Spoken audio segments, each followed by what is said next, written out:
안녕하세요, 묘한의사입니다.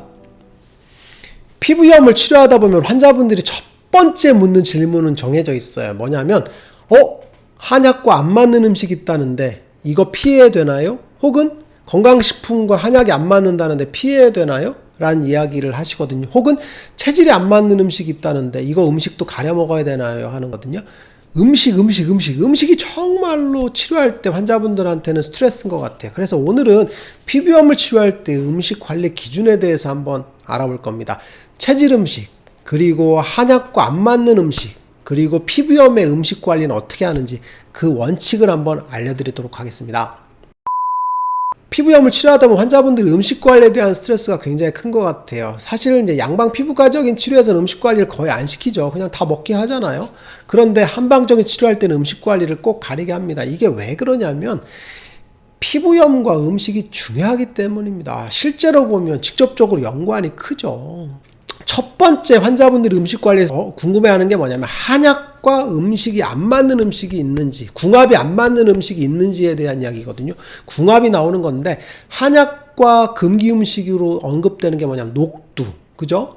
그리고 숙주, 그 다음에 콩, 밀가루, 무 이런 것들이거든요. 이런 것들을 한약과 섭취를 하지 말라고 얘기하거든요. 실제로 그렇게 지도하는 한의사 선생님들도 많이 계시는데 저는 사실은 이거에 대해서는 굉장히 반대를 합니다. 왜 그러냐면 첫 번째 녹두 같은 경우를 한번 얘기 들어볼게요. 일전에도 얘기했던 것처럼 녹두 같은 경우는 해독작용이 많다라고 나옵니다. 그래서 뭐 백독을 해독하면서 옹저나 창양 같은 걸 치료한다라고 하거든요. 그래서 술독 같은 걸 해독한다라고 하는데 실제로 주된 얘기는 뭐냐면 해독입니다. 즉 독을 해독한다는 얘기인데 여기서 오류가 생기는데 녹두가 해독작용이 강하니까 한약재도 해독시킬 수 있다라는 이야기입니다. 그래서 한약을 먹을 때 녹두를 먹게 되면 한약의 효과도 떨어진다는 이야기인데 사실 말이 안 되죠. 그 정도 효과의 한약재라면 안 먹는 게 낫겠죠. 그렇게 효과가 약해요?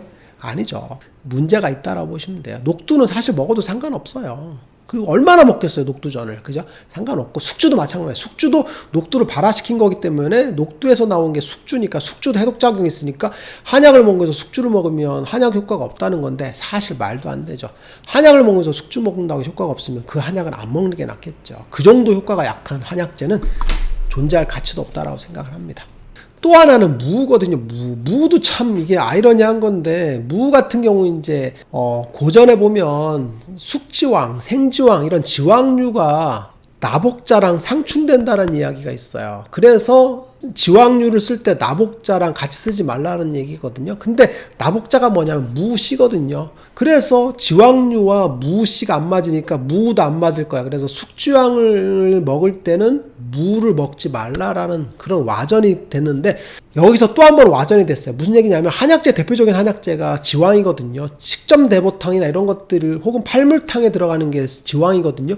그래서 한약을 우리가 흔히 보약을 먹을 때는 지왕이 자주 들어가게 돼요. 그러니까 한약을 먹을 때 무를 먹지 말라라는 식으로 와전됐거든요. 근데 이것도 사실 맞지 않죠. 기본적으로 한약을 먹을 때 무 먹었다고 해서 부작용 난 경우를 전 본 적이 한 번도 없습니다. 그리고 의미가 있는 건 사실 밀가루인데 밀가루 같은 경우는 사실 의미가 있죠. 근데 밀가루랑 한약재가 충돌하는 게 아니에요. 그거보다는 차라리 밀가루로 인해서 만들어진 음식들이 대부분 가공식품이죠. 라면, 그죠, 빵 같은 것들. 이런 음식들이 염증 유발 음식이거든요. 기본적으로 이제 항산화 작용이 없는 음식들이 대부분이기 때문에 염증을 많이 유발하고 피부 자체에 대한 문제들을 유발할 수 있죠. 그래서 피하는 게 더 맞지 한약재와 충돌한다는 개념은 아닌 것 같아요. 두 번째는 사상체질과 음식이라고 볼 수 있게 되는데 사상체질은 이제 네 가지 체질로 나누는 거죠. 태양인, 태음인, 소양인, 소음인이라고 해서 나누게 되고 그거에서 분파되는 게 이제 팔체질이라고 보시면 되는데 보통 음식 관리를 많이 시키는 것들은 팔체질입니다. 근데 팔체질 음식 같은 경우 사실 의견이 분분하긴 합니다. 왜냐하면 체질에 대한 음식 관리들이 사실은 이제 후세에 정립되는 그런 부분이 많거든요. 그래서 의견이 분분하고 한의사마다의 견해가 차이가 큰 경우가 굉장히 많습니다. 그런데 여기서 중요한 게 뭐냐면 팔체질이 존재하냐 안 하냐를 떠나서 현상적으로 보자는 얘기죠. 뭐냐면 그러면 다른 체질 음식 중에서 건강한 음식들 있잖아요. 그죠? 다른 체질 음식이 건강하지 않은 음식들이라면 피부염이 안 좋을 수 있겠죠. 그런데 다른 체질 음식이라고 하더라도 건강한 음식들이 있을 겁니다. 예를 들면 소고기가 좋니 돼지고기가 좋니 이런 음식들이 있거든요. 그런데 소음인 음식은 닭고기라고 쳐봐요. 그리고 태음인 음식은 소고기라고 쳐보세요. 그러면 태음인이 닭고기를 먹으면 피부염이 악화되느냐? 라는 문제입니다. 건강한 닭고기를 먹었는데 피부염이 악화될까요? 다른 체질 음식이라고 하더라도 건강한 음식을 섭취했을 때는 피부염을 직접적으로 유발하지 않는다라고 보시는 게 맞을 거예요. 단지 건강하지 않은 음식들을 섭취했을 때 악화시킬 수 있는 부분이지, 다른 체질 음식이라고 하더라도 건강한 음식, 즉 항산화 작용이 큰 음식들, 그리고 염증 유발 음식들이 아닌 경우들 같은 경우는 섭취했을 때 피부염을 직접적으로 악화시킬 수 있는 경우는 거의 없다라고 보시면 되고, 실제로 진료할 때도 이런 음식들 섭취했을 때 피부염이 직접적으로 생기는 경우는 거의 보질 않았어요. 그리고 또 하나는 아토피 피부염 같은 경우도 마찬가지인데, 아토피 피부염 환자분들도 체질 음식을 가린다고 해서 아토피가 줄어드는 게 아닌 경우를 굉장히 많이 봅니다.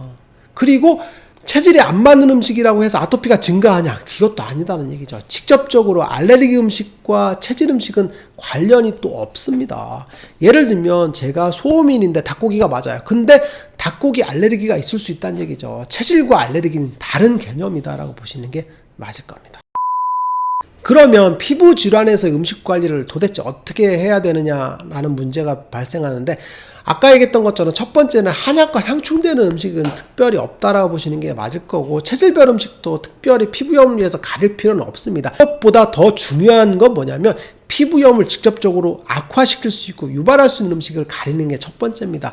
그러면 원칙은 뭐냐면, 첫 번째는 악화시킬 수 있는 음식들을 피하는 게 중요할 것 같아요. 여기서 중요한 게 뭐냐면 피부염의 원인이겠죠. 원인에 따라서 악화시킬 수 있는 음식들이 달라진다라고 보시면 돼요.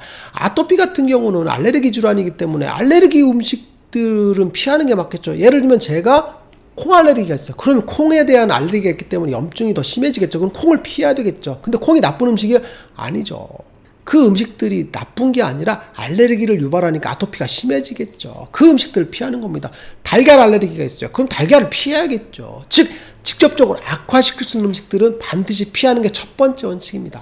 그리고 두 번째는 염증을 유발할 수 있는 음식들을 피하는 겁니다. 즉 염증을 악화시키는 음식들은 정해져 있어요. 즉 튀김회라고 해서 제가 누차 강조하잖아요. 튀긴 음식, 그죠?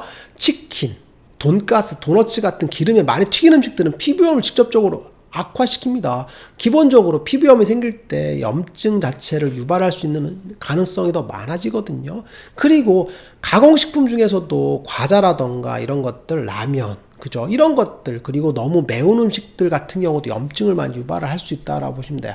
그리고 또 하나는 과일, 주스, 단 음식들, 그리고 디저트류에 해당되는 빵 같은 것들, 이런 달달한 음식들 같은 경우도 염증을 유발하죠. 실제로 혈당을 높이기 때문에 염증을 많이 유발하는 그런 문제들일 수 있겠죠. 그리고 또 하나는 술입니다. 술 같은 경우는 직접적으로 혈관을 확장시킴으로써 가려움을 더 유발하고, 그리고 염증 물질들이 더 많이 유입되고 더 많이 퍼질 수 있는 작용을 하게 되고, 그리고 피부 자체의 온도를 높이기 때문에 기본적으로 피부염을 직접적으로 악화시킬 수 있는 건 술이다라고 보시면 될 것 같아요. 피부염을 치료할 때 음식 관리 같은 걸 막연한 기준을 갖고서 하게 되면 굉장히 어렵습니다. 그런데 명확한 기준을 갖고 하게 되면 어렵지 않습니다. 즉 염증 유발 음식인지, 그리고 피부염을 직접적으로 자극할 수 있는 음식들인지 이걸 구분하셔야 되고, 그리고 또 하나는 피부 질환에 대한 정확한 진단을 받고 그 병이 뭔지, 그리고 그 병의 원인이 무엇인지를 알아야 됩니다. 지루성 피부염은 열대야장이기 때문에 열을 올리는 그런 환경들, 그리고 열을 올리는 음식들을 피하는 게 첫 번째 원칙이겠죠. 화폐상습진 같은 경우는 체액 정체니까 체액을 많이 쌓이지 않게끔 하는 그런 문제들. 아토피 같은 경우는 알레르기성 만성 피부염이라고 했으니까 알레르기를 유발할 수 있는 음식들과 만성 피부염을 유발할 수 있는 음식들을 동시에 가려주는 그런 원칙들이라고 보시면 돼요. 그런 기준들을 통해서 본다라고 하면 음식 관리가 어렵지는 않다라고 보시면 될 것 같습니다. 묘한의사에 궁금한 것 있으면 댓글로 남겨주세요. 영상을 통해서 답변해드리겠습니다. 빠이.